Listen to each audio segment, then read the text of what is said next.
warahmatullahi wabarakatuh, Buya. Assalamualaikum warahmatullahi wabarakatuh. Afwan, Buya mau bertanya. Ada orang yang mengucapkan kata-kata seperti ini. Saya sih sudah gak terobsesi masuk surga. Di neraka juga gak apa-apa. Di sana juga saya punya banyak teman. Apakah pernyataan ini membuat dia keluar dari iman, Buya? Mohon nasihat untuk kami semua, Buya, cara menghadapi akhir zaman yang penuh dengan fitnah ini, Buya. Terima kasih. Bismillah. Jika yang mengucapkan itu adalah ahli la ilaha illallah, maka kita ucapkan innalillah.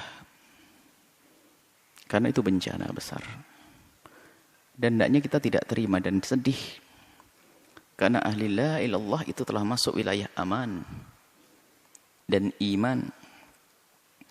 Tiba-tiba kok punya ungkapan-ungkapan semacam itu. Artinya dia telah kecelakaan berat. Kalau ada seorang hamba yang berkata semacam itu, maka dia telah kecelakaan besar. Kita harus sedih. Dia mendapatkan musibah. Bukan saja tabrakan mobil retak kepalanya, bukan. Tapi imannya yang hilang. Harus sedih kita dengar orang semacam itu. Kalau dia memang ahli la ilallah tiba-tiba mengucapkan seperti itu. Sedih. Ya kita doakan semoga dapat hidayah dan sadar kalau ada orang semacam itu. Adapun hukumnya orang mengucapkan kalimat yang merendahkan surga dan neraka, Ibnu Hajar dalam Qawatiknya dan menjelaskan termasuk adalah hal yang menjadikan seseorang itu keluar dari iman adalah merendahkan surga dan merendahkan neraka. Ini yang pertama.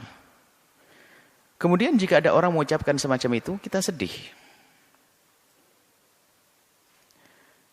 Kullun muyassarun lima khuliqalah. Hadis Imam Bukhari Muslim meriwayatkan hadis ini. Kullun muyassarun lima khuliqalah. Semua orang itu akan Allah mudahkan sesuai dengan tujuannya itu di mana nanti. Kalau ahli surga akan dimudahkan oleh Allah untuk meniti jalan surga. Kalau ahli neraka akan dimudahkan oleh Allah meniti jalan neraka. Tidak usah kita menilai orang, tidak perlu juga kita mengatakan kalau dia adalah telah meniti neraka. Enggak, itu nasihat untuk kita kok semuanya. Artinya begini, yuk kita sadar semuanya. Saya, Anda, termasuk orang yang mengucapkan kalimat seperti itu, ayo kita sadari. Bahwasanya kalau memang orang itu ahli surga, dia akan dimudahkan untuk meniti amalan-amalan ahli surga. Tapi kalau ternyata memang ahli neraka, kita itu susah melakukan kebaikan. Jalannya, ya kayak tiba-tiba mengucapkan kalimat semacam itu. Hati-hati. Mari kita koreksi diri kita sendiri. Nggak usahlah ngoreksi orang. Semoga kalau memang yang mendengar, yang mengucapkan kalimat seperti itu bisa mendengar kalimat kami ini, semoga bisa sadar. Artinya apa? Selagi tiba-tiba kok punya kalimat nggak benar, perilaku nggak benar ini, jangan-jangan kita ini, naudzubillah, jangan-jangan ahli neraka, kan begitu. Segera tarik kebiasaan jelek ini. Jangan sampai terus berlanjut dengan merendahkan neraka, merendahkan surga dengan kalimat ini. Sebab apa? Tanda-tanda ahli neraka ya seperti itu. Dari omongannya menghantarkan neraka, apalagi mengatakan sudah nggak terobsesi lagi dengan surga tidak ini. Wah, ini bahaya banget. Artinya ya, cuman kita tidak boleh menunjuk di ahli neraka, akan tapi siapapun yang punya perilaku, ungkapan semacam itu, ini artinya adalah muyassarun, dia dimudahkan menuju neraka, kalau memang tempatnya adalah tempatnya neraka, naudzubillah. Makanya yang ada sedih kita dengar orang yang mengaku dia beriman, tiba-tiba seperti itu, karena apa? Dia lepas, dan berrel kemuliaan dia telah lepas. Ini, kemudian selanjutnya, sangat berbahaya sekali jika ada orang sudah tidak percaya dengan hari pembalasan. Bahaya sekali. Dan Anda pun jangan bergaul dengan orang yang semacam itu. Karena urusan Anda dengan dia hanya untuk kepentingan dia saja di dunia. Karena dia tidak pernah berpikir kemaslahatan nanti di akhirat. Sehingga dia mungkin berbuat apa saja. Apalagi yang merendahkan neraka. Siapapun kalau sudah menganggap neraka bukan sesuatu yang menakutkan. Bukan menganggap bahwasanya di situ ada murka Allah. Kalau orang sudah menganggap neraka bukan tempatnya murka Allah, maka ketahuilah apa yang terjadi. Kalau itu dengan keyakinan, kalau orang yang mengatakan seperti itu dengan keyakinan memang dia tidak takut neraka, apa yang terjadi? Dia tidak akan menghindar dengan satupun dari dosa. Semua dosa akan dilakukan. Kenapa?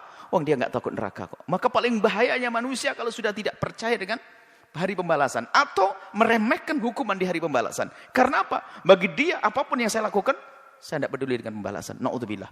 Maka manusia ini adalah paling bahaya manusia. Suaminya akan ketakutan, istri akan ketakutan. Karena apa? Dia bahaya. Dia bisa melakukan apa saja. Karena apa? Bagi dia neraka enteng. Anda mau jual beli dengan orang ini, oh dia bisa saja menipu Anda. Kenapa? Oh, dia tidak peduli kok. Menipu bikin masuk neraka, mau saya cari, teman saya banyak di sana. Urusan yang lainnya, culas, bohong. Mengambil haknya orang lain, zina, segala macam. Bisa saja dilakukan. Kenapa? Karena dia sudah tidak peduli dengan neraka. Bahaya sekali manusia semacam itu. Makanya hendaknya jika ada orang semacam itu, yuk kita tolong, kita sadarkan. Bahaya sekali itu. Dan ini nggak perlu orang semacam itu, perlu kita bela, kita na'udzubillah. Justru cara membelanya adalah yuk kita ingatkan. Saudaraku, kalau tidak laki-laki, saudariku, ayo jangan lakukan itu, bahaya itu. Dan orang ini sudah bayangkan, kalau orang masih percaya dengan hari pembalasan, ada hitungannya nanti di akhirat, ada pertimbangan ya. Kalau aku melakukan nanti dibalas, melakukan nanti dibalas oleh Allah. Dia akan ada remnya. Tapi kalau sudah nggak takut dengan neraka, tidak punya rem sama sekali. Bahkan juga tidak ada kerinduan melakukan kebaikan. Kenapa? Dia nggak peduli dengan surga kok. Mau melakukan kebaikan nggak ada. Saya akan berbuat baik kalau dia ada keuntungan buat saya sekarang. Makanya apa yang dilakukan? Pamrih semuanya. Tidak akan tulus dia. Maka bahaya orang semacam ini. Na'udzubillah. Maka ayo kita doakan jika ada orang-orang semacam ini. Semoga Allah memberikan hidayah. Sedih kita. Bahaya sekali duduk. Kita takut duduk dengan orang-orang semacam itu. Kenapa? Tidak ada berhitung. Nggak ada remnya. Nggak ada remnya. Karena berdosa bagi dia menghantarkan dia ke neraka. Dia bangga dengan neraka. Na'udzubillah. Atau memang sudah tidak punya iman dengan neraka. Masya Allah. Ini seperti itu. Jadi tolonglah. Kalau memang ada, saya tidak ngerti apakah banyak atau ada. Betul ada. Kalau memang ada orang mengucapkan hal yang demikian itu, yuk kita doakan semoga diberi kesadaran. Karena bahaya sekali dengan dia. Bahkan kalau di masyarakat kita, orang semacam itu paling bahaya. Dia bisa melakukan apa saja. Kenapa? Karena dia sudah tidak takut neraka. Diajak kebaikan kayak apapun nggak bisa. Kenapa? Pertimbangan dia adalah dia tidak senang, tidak merindukan surga lagi. Allah main dicari. Yang dicari adalah asalkan dia punya keinginan terpenuhi, selesai. Bukankah itu paling bahaya manusia? Bisa menjadi orang paling rakus, orang paling jahat, orang paling kena. Kalau tidak segera dia sadar. Maka kalau ada orang-orang yang semacam itu dari umat la ilaha illallah, kita doakan semoga Allah beri kesadaran. Karena dia bahaya sekali. Bahaya sekali. Bahaya sekali. Dan nular penyakit ini. Apalagi jika ini dilakukan oleh seorang tokoh. Seorang tokoh besar misalnya, atau orang yang punya ketenaran, mempengaruhi ke bawah semuanya. Maka jangan sampai kalau memang itu seorang ustadz tiba melakukan guyonan begitu, akan kagum, atau seorang apa saja. Kalau ini akan mempengaruhi, na'udzubillah. Kalau dia punya nama, akan terpengaruh orang lain, lebih banyak yang tersesat, na'udzubillah. Maka kami ingatkan kepada siapapun, hati-hati dengan orang-orang semacam ini. Pertama doakan dan jangan dekat-dekat. Jangan berurusan dengan mereka. Karena apa? Dia punya racun yang membahayakan. Karena apa? Dia sudah tidak takut neraka. Nggak ada remnya. Kalau dia punya kekuasaan akan habisin semuanya demi kesenangannya. Kalau dia punya keahlian akan dihabiskan keahliannya untuk menuruti kesenangannya. Nggak ada hitungan surga, nggak ada hitungan neraka. Itu manusia berbahaya. Semoga Allah menjaga kita semua, menjaga iman kita semuanya. Dan semoga semua yang kita lakukan di dunia ini diridhai oleh Allah, dan Allah pilihkan jalan yang Allah ridhai.